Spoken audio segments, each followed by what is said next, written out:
Hello friends, स्वागत है आपका आज की इंटरेस्टिंग रिएक्शन वीडियो में। श्रीलंका अब दिवालिया हो चुका है। आप में से बहुत से लोगों ने तो उसके हालात के बारे में सुना होगा कि तेल बंद हो चुका है, खाने के सामान के रेट अब आसमान को छू नहीं रहे हैं, बल्कि उसे चीर कर उसके पार निकल गए हैं। लोग राष्ट्रपति के घर में घुस गए हैं, वहाँ की जिम में एक्सरसाइज कर रहे हैं, स्विमिंग पूल में नहा रहे हैं। अब दिवालिया होते आपने किसी कंपनी को सुना होगा, इंसान को सुना होगा, जिसका मतलब होता है कि वो कंपनी या इंसान बर्बाद हो चुका है। तो ऐसे में इसका मतलब ये भी हुआ कि देश भी बर्बाद हो चुका है। तो अब सवाल ये आता है कि एक बर्बाद देश में लोग रहते कैसे हैं। चलिए हम बताते हैं लोग कैसे रहते हैं, वो बाद में। पहले आपको बता दें कि जनता में निराशा का ये आलम है कि पिछले हफ्ते एक मां अपने 2 बच्चों के साथ नदी में कूद गई और इस तरह श्रीलंका में रोज किसी न किसी का दिल टूटता है। श्रीलंका में आर्थिक समस्या से पैदा हुआ राजनीतिक संकट अब और भी गहरा गया है। बिजली की किल्लत के चलते हो रही कटौती से उमस भरी रातों में नींद पूरी करना मुश्किल हो गया है। देश के दिवालिया होने और ईंधन की कमी के बाद बिजली गुल होने से लोगों की दिनचर्या बुरी तरह से प्रभावित हुई है। ऐसे हालातों में लोगों को अभी बहुत दिन गुजारने हैं। रोजमर्रा की चीजें पिछले महीने की तुलना में दोगुनी कीमतों पर मिल रही हैं। ऐसे माहौल में लोग अब लाचार महसूस कर रहे हैं। जरूरी दवा न मिलने से मौत। लोगों के बीच ये बात तेजी से फैली है कि देश के राजनीतिक और आर्थिक जगत के लोगों के चलते श्रीलंका की ऐसी हालत हुई है, लेकिन इसका सबसे बुरा असर निम्न मध्य और कामकाजी वर्गों पर पड़ रहा है। प्राइवेट अस्पताल तो किसी तरह अपना काम कर रहे हैं, लेकिन सरकारी अस्पतालों की हालत बुरी है। लोगों को जरूरी दवाइयां नहीं मिल रही, जिसकी वजह से उनकी मौत हो रही है। देश का हेल्थ केयर सेक्टर अब कई जीवन रक्षक दवाओं को खरीदने में सक्षम नहीं है। मई में पीलिया से ग्रस्त 1-2 दिन की बच्ची की मौत हो गई। इसकी वजह ये रही कि उनके माता पिता बच्ची को अस्पताल ले जाने के लिए रिक्शा खोजते रहे, पर वो मिला नहीं। पेट्रोल गैस के लिए लंबी लाइनें। श्रीलंका के शहरों में इस समय ईंधन की किल्लत ऐसी है कि इसके लिए लगने वाली लाइन पूरे मोहल्ले के चारों ओर फैली हुई होती है। ये कतारें घटने के बजाय दिनों दिन फैलती ही जा रही हैं। इससे सड़कों पर जाम लग रहे हैं और कईयों का रोजगार बर्बाद हो रहा है। टुक टुक यानी ऑटो रिक्शा के ड्राइवर अपने 8 लीटर के टैंक के साथ लंबी कतारों में कई दिन बिताने को मजबूर हैं। इसलिए दोबारा लाइन में लगने से बचने के लिए उन्हें अपने साथ तकिया, कपड़ा और खाने पीने का सामान भी लेकर आना पड़ रहा है। परिवहन व्यवस्था चरमराई। देश की परिवहन व्यवस्था बुरी तरह से चरमराई हुई है। जो लोग कहीं आवाजाही भी कर रहे हैं तो उनका मुख्य सहारा बस और ट्रेन है, और इन बसों और ट्रेन की हालत ऐसी है कि भीड़ से कहीं ये बस ही न बैठ जाए। जवान लोग तो बाहर किसी तरह से लटक कर थोड़ी हवा खा लेते हैं, लेकिन भीड़ में दबे भीतर के लोग हवा के लिए हांफते रहते हैं। श्रीलंका दशकों से अपने पब्लिक ट्रांसपोर्ट सेक्टर में सही निवेश करने में नाकाम रहा है। वहीं कई लोग बसों और रिक्शा चालकों की मनमानी को लेकर शिकायत कर रहे हैं। बच्चों की पूरी पीढ़ी को प्रोटीन वाला खाना नसीब नहीं। हालत ये है कि श्रीलंका के ज्यादातर बच्चे लगभग बिना प्रोटीन वाले खाने पर जीने को मजबूर हैं। यह संकट इतना गहरा है कि इससे देश की माइक्रो इकोनॉमी से लेकर मॉलिक्यूल तक सभी चीजें प्रभावित हुई हैं। बच्चों के दिलो दिमाग, उनकी मांसपेशियों और हड्डियों को वो नहीं मिल पा रहा जिसकी उन्हें सख्त जरूरत है। देश में मिल्क पाउडर की अधिकांश जरूरत आयात से पूरी होती है, इसलिए बाजारों में बड़ी मुश्किल से मिल्क पाउडर दिखता है। संयुक्त राष्ट्र संघ अब श्रीलंका में कुपोषण और मानवीय संकट की चेतावनी दे रहा है। यहाँ के कई लोगों के लिए यह संकट महीनों से बना हुआ है। दाल भी बनी लग्जरी।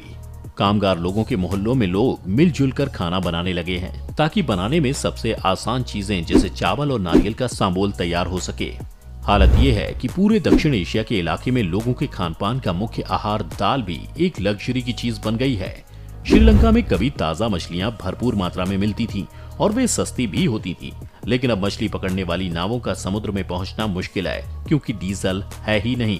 और जो मछुआरे मछली पकड़ सकते हैं वे अपने माल महंगे दामों पर होटल और रेस्टोरेंट में बेच रहे हैं। इनकी कीमत इतनी ज्यादा हो चुकी है कि ज्यादातर लोगों के लिए मछली खाना बूते की बात नहीं है। हालात इतने बिगड़े कैसे? अब एक सवाल ये भी आता है कि ये हालात आखिर वहां हुए कैसे। वैसे तो इसकी पूरी डिटेल वीडियो हमारे चैनल पर है, आप उसे देख सकते हैं। इसलिए अब आपको ये बताते हैं कि ये हालात इतने बिगड़े कैसे। वैसे तो श्रीलंका 26 सालों तक गृह युद्ध में उलझा रहा, फिर भी गोटाबाया राजपक्षे जितना कोई और राष्ट्रपति सेना के इतने करीब कभी नहीं रहा। दक्षिण श्रीलंका के लोगों को पिछले कुछ महीनों के दौरान पता चल पाया कि उत्तरी श्रीलंका के लोगों का नजरिया क्यों अलग था। पिछले कुछ महीनों के दौरान श्रीलंका में हुए कई शांतिपूर्ण प्रदर्शनों में पुलिस ने गोलियां चलाईं। बच्चों की मौजूदगी वाली भीड़ पर भी अंधाधुंध आंसू गैस के गोले छोड़े गए। जरूरी सामान खरीदने के लिए कतार में लगे लोगों को हल्की सी भी नाराजगी जाहिर करने पर बेरहमी से पीटा गया। पुलिस के अनुसार प्रदर्शन करने वालों की ओर से फेंके गए पत्थरों से कई अधिकारी घायल हो गए थे। हालांकि पुलिस की जवाबी कार्रवाई से कई प्रदर्शन करने वालों की जान चली गई या वो घायल हो गए। माना गया कि पुलिस का कदम जरूरत से ज्यादा सख्त था। नेताओं के रुख ने भी लोगों को इस हद तक उग्र होने में मदद की है। कई नेताओं ने विरोध प्रदर्शनों की तस्वीरें सोशल मीडिया पर डालकर लोगों को और उकसाया। जनता ने जब पूरे देश में विरोध प्रदर्शन करके राष्ट्रपति और उनकी पार्टी को सत्ता से हटाने की मांग की, तब भी जिद करके वे सरकार में बने रहे। जनता की घोर नाराजगी के बावजूद पर्दे के पीछे से समझौते की कोशिशें हुई। कई लोग इसे देश की राजनीति में जहर घोलने वाला काम मानते हैं। श्रीलंका को ऐसे गड्ढे में गिराने वाले इन्हीं नेताओं ने दावा किया कि वे देश को फिर से उठा सकते हैं, और फिर उन्होंने जो नीतियां बनाई उसकी तीखी आलोचना होती रही। उदाहरण के लिए घरेलू नौकरों, ड्राइवरों और मैकेनिकों का काम करने के लिए लोगों को पश्चिम एशिया में भेजने के प्रयास किए जा रहे हैं। ऐसा इसलिए कि वो वहां से कमाकर पैसे श्रीलंका भेज सकें। लेकिन देश के कमजोर लोगों के लिए ये जख्म पर नमक रगड़ने जैसा है, क्योंकि कम पढ़े लिखे और गरीब लोगों को तो देश में रोजगार की कोई उम्मीद है ही नहीं, और उन्हें अपने परिजनों को बाहर भेजने को मजबूर होना पड़ रहा है। इस तरह श्रीलंका में सुबह से शाम तक की जिंदगी किसी जंग से कम नहीं है। लोगों को समझ नहीं आ रहा कि उनकी मुश्किलें कब खत्म होंगी। आपको क्या लगता है, अब आगे क्या होगा? अगर आप चाहते हैं कि हम इस पर भी एक वीडियो बनाएं तो हमें कमेंट करके जरूर बताएं, और वीडियो पसंद आई हो तो इसे लाइक और शेयर करें और चैनल को सब्सक्राइब करना ना भूलें। श्रीलंका के हालात बहुत ज़्यादा काबिल रहम हो चुके हैं। पहले श्रीलंका की कौम ने 25 साल की लंबी सिविल वार देखी है, जिसमें इन्होंने तमिल टाइगर्स को शिकस्त देते हुए अलहदगी पसंदी का खात्मा कर दिया है और एक यूनाइटेड देश बनके सामने आया था। और उसके बाद राजा ख़ानदान श्रीलंका का मजबूत तरीन ख़ानदान बनके, बल्कि श्रीलंकन अवाम का हीरो ख़ानदान बनके सामने आया था। लेकिन उस वक्त किसी को भी अंदाज़ा नहीं था कि श्रीलंका का ये राजा ख़ानदान श्रीलंका के साथ क्या सलूक करने जा रहा है।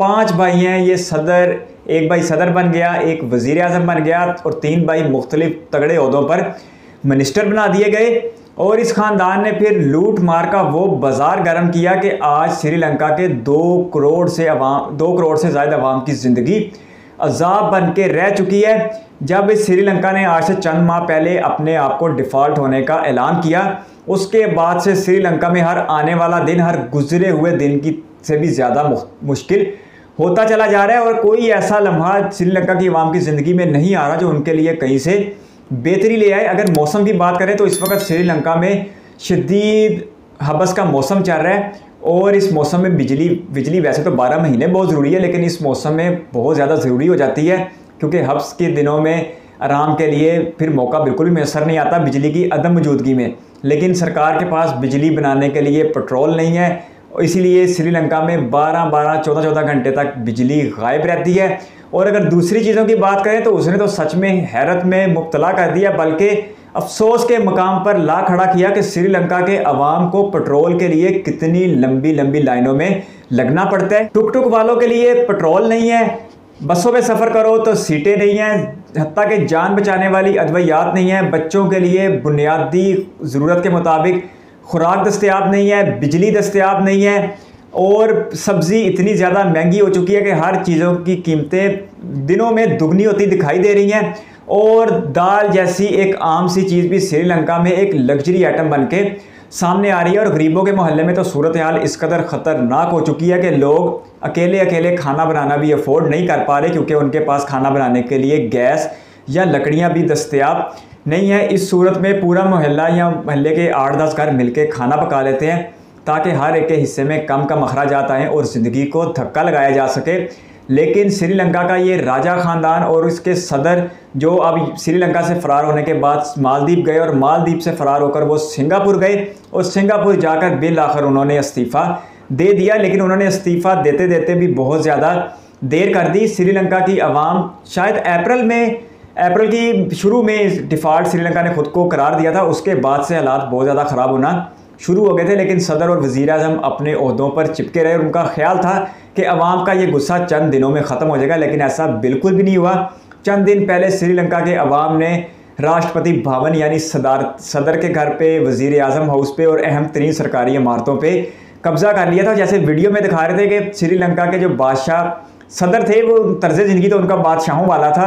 अब वहाँ पर श्रीलंका के आम और मजबूर अवाम पहुँच चुके थे, जहाँ पर वो एक्सरसाइज कर रहे थे, स्विमिंग पूल में नहा रहे थे और अपने बादशाहों की शाही ज़िंदगी का लुत्फ़ ले रहे थे। लेकिन उस लुत्फ़ ने श्रीलंका के अवाम को जिस मुसीबत में डाल दिया, लगता नहीं है कि दुनिया की कोई ताकत इन्हें आने वाले चंद हफ्तों या महीनों में सूरत हाल से बाहर निकाल पाएगी, क्योंकि श्रीलंका इस वक्त तकरीबन 50 अरब डॉलर से ज़्यादा बैरूनी कर्ज रखता है अपने ऊपर। श्रीलंका के हालात ख़राब होते चले गए, लेकिन राजा साहब चैन की बांसुरी बजाते रहे। श्रीलंका टूरिज्म पे बहुत ज़्यादा डिपेंडेंट था और 2020 के बाद से, जब से दुनिया भर में कोरोना वायरस शुरू हुआ, उसके बाद से श्रीलंका में सियाहत मुकम्मल तौर पर ख़त्म हो गई और जो श्रीलंका का एक बड़ा ज़रिया आमदन था वो बंद हो गया।